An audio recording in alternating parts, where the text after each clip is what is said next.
Assalamualaikum warahmatullahi wabarakatuh. Waalaikumsalam warahmatullahi wabarakatuh. Selamat pagi anak-anak. Pagi Bu. Bagaimana kabarnya hari ini? Alhamdulillah baik. Udah siap belum buat pembelajaran hari ini? Sudah. Benar, sudah. Baiklah, ada baiknya sebelum kita memulai pembelajaran hari ini, kita membaca doa terlebih dahulu. Doa akan dipimpin oleh siapa hari ini? Sarina, oke, pimpin doa ya. Baiklah teman-teman, sebelum kita memulai pelajaran hari ini, ada baiknya kita membaca doa terlebih dahulu. Doa mulai. Doa selesai.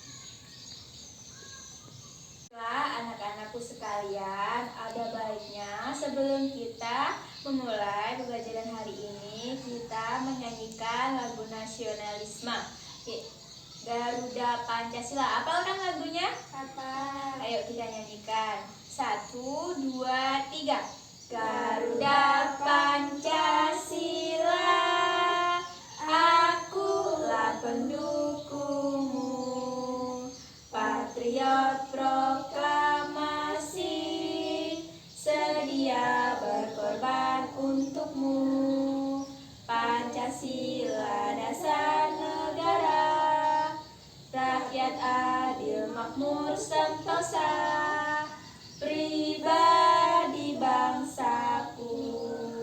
Ayo maju, maju, ayo maju, ayo maju, maju. Baiklah, siapa hari ini yang tidak masuk sekolah? Murni. Kenapa dia tidak masuk sekolah? Sakit.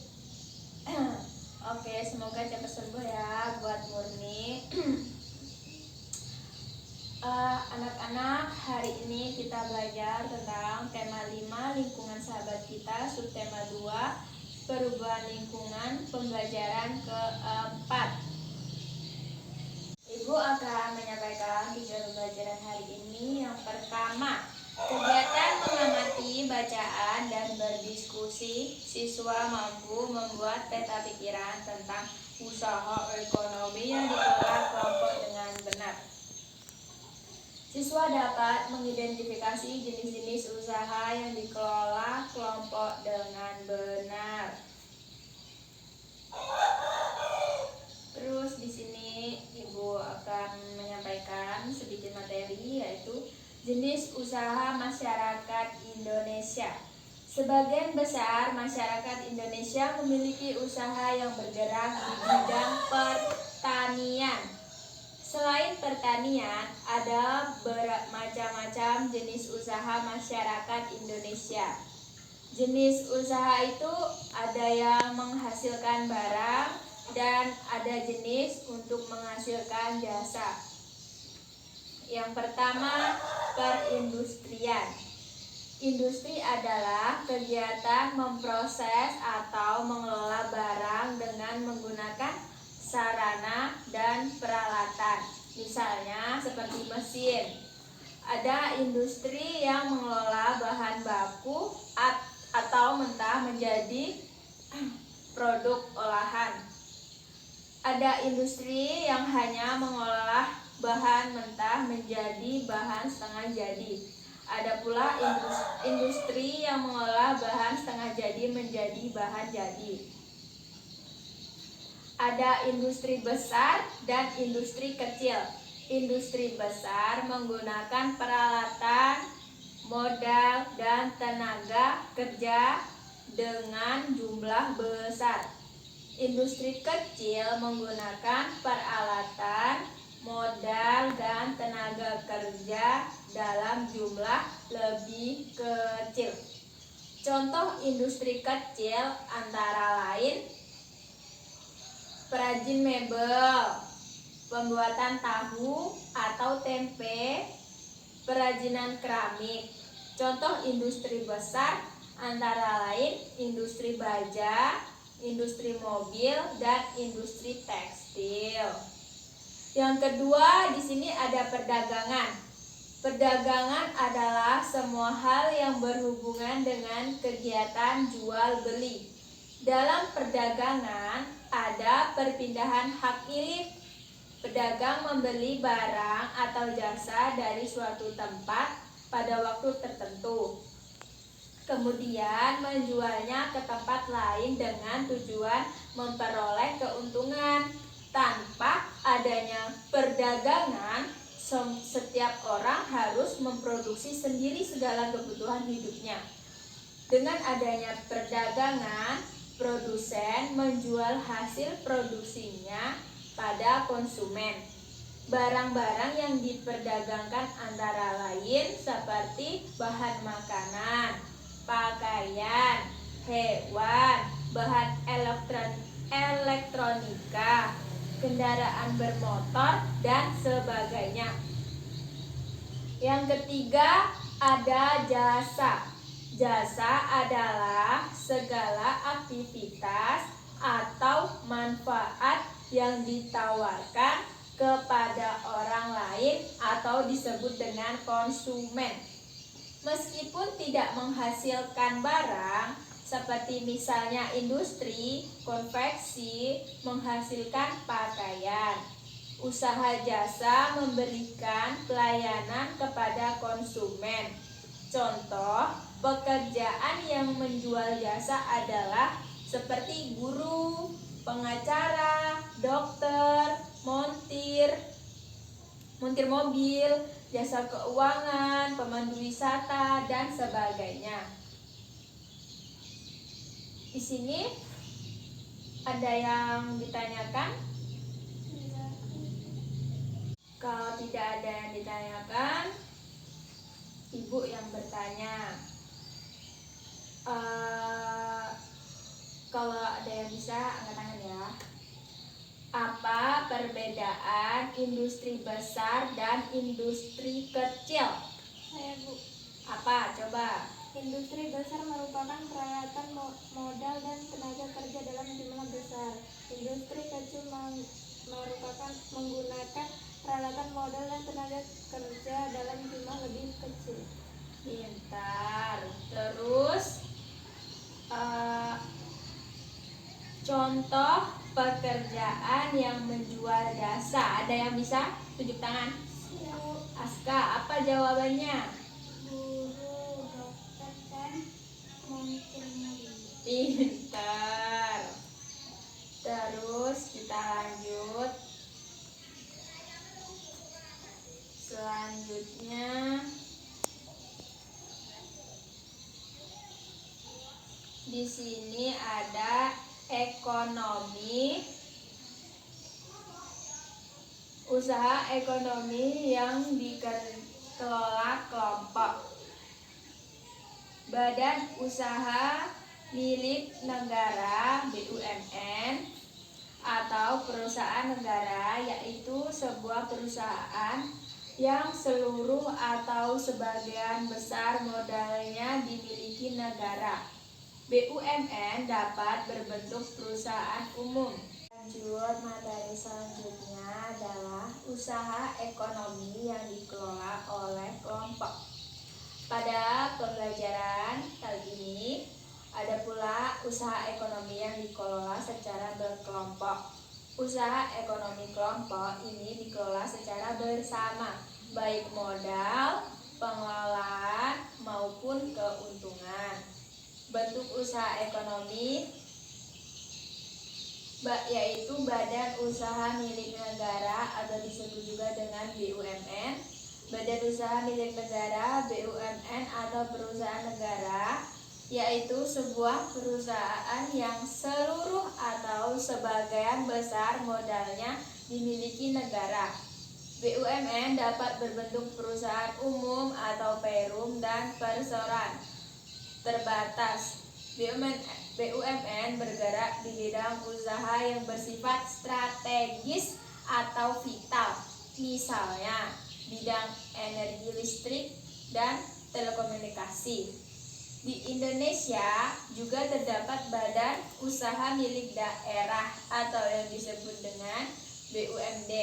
atau perusahaan daerah. BUMD ini merupakan perusahaan yang seluruh atau sebagian besar modalnya dimiliki pemerintah daerah.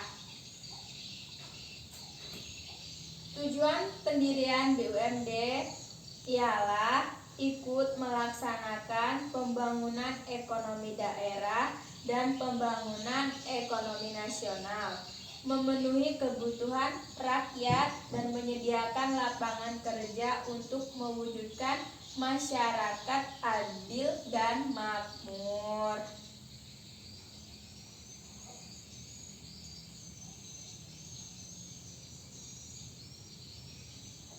Yang kedua, di sini ada badan usaha milik swasta atau disebut juga dengan BUMS. Badan usaha milik swasta merupakan perusahaan yang seluruh sahamnya dimiliki oleh swasta. Ada beberapa macam BUMS sebagai berikut, yaitu adalah firma. Firma adalah usaha ekonomi bersama yang didirikan oleh sekurangnya 2 sekutu. Pendiri firma biasanya orang-orang yang saling kenal satu sama lain. Setiap anggota firma memiliki hak untuk bertindak atas nama firma. Anggota firma juga bertanggung jawab secara penuh atas resiko kerugian firma. Usaha bentuk firma biasanya bergerak di bidang layanan, konsultasi hukum, dan keuangan. Terus ada persekutuan komanditar. Persekutuan komanditar atau SEVI didirikan oleh sekurangnya 2 orang yang menyertakan modal. Terdapat 2 jenis sekutu, yaitu sekutu aktif dan sekutu pasif. Terus ada perseroan terbatas atau disebut dengan PT, adalah usaha bersama yang modalnya berupa kumpulan saham. Saham diartikan sebagai bukti kepemilikan suatu perusahaan atau penyetor modal. Setiap saham memiliki nilai nominal tertentu. Pemilik saham akan memperoleh keuntungan berupa dividen bagi perusahaan yang ingin mengembangkan dan memperluas usaha sahamnya. Yang ketiga, di Indonesia berkembang usaha yang bernama koperasi yang bertujuan menyejahterakan anggotanya. Usaha yang dimiliki adalah koperasi. Berdasarkan Undang-Undang Nomor 25 Tahun 1992 tentang keperkoperasian, koperasi adalah badan usaha yang beranggotakan orang-orang atau badan hukum koperasi dengan melandaskan kegiatannya berdasarkan prinsip koperasi sekaligus gerakan ekonomi rakyat yang berdasarkan asas kekeluargaan. Koperasi sesuai dengan UUD 1945 pasal 33 ayat 1, yaitu bentuk perekonomian disusun atas usaha bersama berdasarkan asas kekeluargaan. Koperasi pertama kali dikembangkan oleh Drs. Muhammad Hatta. Atas perannya tersebut beliau dijuluki Bapak Koperasi Indonesia.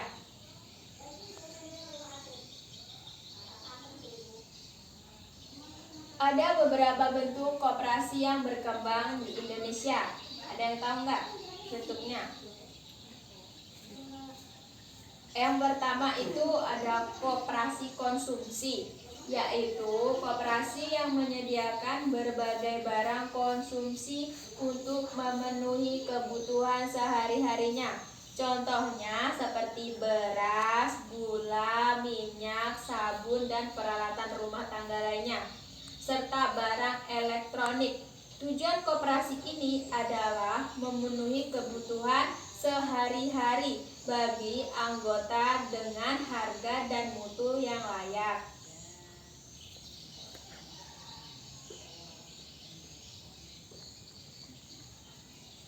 Terus di sini ada koperasi simpan pinjam, yaitu koperasi yang menyediakan layanan simpan dan pinjam. Koperasi jenis ini menerima simpanan dari anggota. Selanjutnya, uang yang telah terkumpul dipinjamkan kepada anggota. Terus ada koperasi produksi, yaitu koperasi yang menyediakan bahan baku, produksi yang menyalurkan hasil produksi anggotanya. Koperasi ini beranggotakan para produsen atau pengusaha, misalnya pengusahaan batik, tahu, dan tempe, dan sapi perah. Koperasi selanjutnya ada koperasi jasa, yaitu koperasi yang menyediakan layanan atau jasa tertentu bagi anggotanya. Contohnya koperasi angkutan. Selanjutnya di sini ada koperasi serba usaha, yaitu koperasi mengelola berbagai jenis usaha, misalnya penyediaan barang konsumsi, simpan pinjam, penyediaan bahan baku, dan penyaluran hasil produksi. Contohnya koperasi unit desa. Ada yang ditanyakan anak-anak? Kalau begitu selanjutnya kita kerjakan LKPP ya. Baik, Ibu akan membagikan LKPD-nya, nanti dikerjakan lalu dikumpul ke Ibu. Ini buat Aska, ini buat Rina, ini buat Indah. Kerjakan, kalau ada yang susah atau gimana nanti tanya Ibu ya, biar Ibu kasih tahu penjelasannya bagaimana. Oke. Udah belum mengerjakannya? Kalau sudah dikumpul.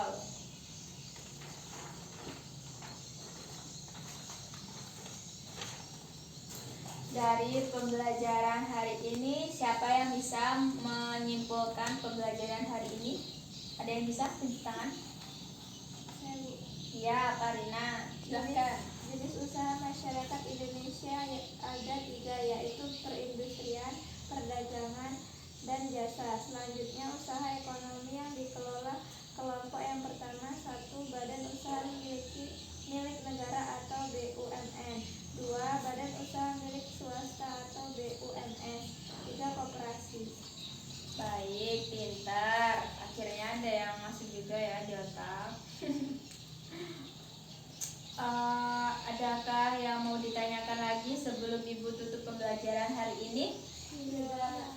Baiklah, sebelum menutup pembelajaran hari ini, mari kita membaca berdoa. Berdoa mulai. Berdoa selesai. Terima kasih anak-anak telah mengikuti pembelajaran hari ini. Wassalamualaikum warahmatullahi wabarakatuh. Waalaikumsalam warahmatullahi wabarakatuh. Terima kasih.